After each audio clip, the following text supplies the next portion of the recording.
बीडमध्ये पंकजा मुंडे आणि प्रकाश आंबेडकरांची भेट झाल्याचं समजतंय। लातूरहून बीडकडे येत असताना दोघांमध्ये चर्चा सुद्धा झाली। आरक्षण बचाव यात्रा लातूरवरून बीडमध्ये निघाली होती आणि त्यावेळी पंकजा मुंडे यांनी प्रकाश आंबेडकर यांची भेट घेताना राजकीय वर्तुळामध्ये चर्चेला बरंच उधाण सुद्धा आलंय।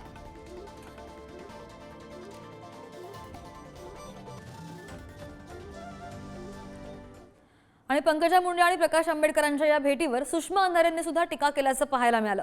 ओबीसींसाठी यात्रा काढणारे आणि फडणवीसांचं नातं दीप पतंगासारखं आहे असं त्यांनी म्हटलंय।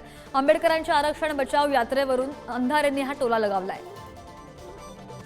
ओबीसींच्या प्रश्नावर जेव्हा भुजबळ साहेब बोलतात त्यावेळेला त्यांचं बोलणं जेन्युइन वाटायला हरकत नाही। जसे मराठ्यांच्या प्रश्नांवर श्री मनोज जरांगे बोलतात आणि ते बोलणं जेन्युइन वाटतं, परंतु जेव्हा इतर काही लोक बोलतात त्यावेळेला मला फडणवीस साहेबांचं आणि अशा बोलणाऱ्या लोकांचं नातं हे दीपक पतंगाचं नातं वाटायला लागतं। तर असो, मी काही फार डिटेलमध्ये जाणार नाही।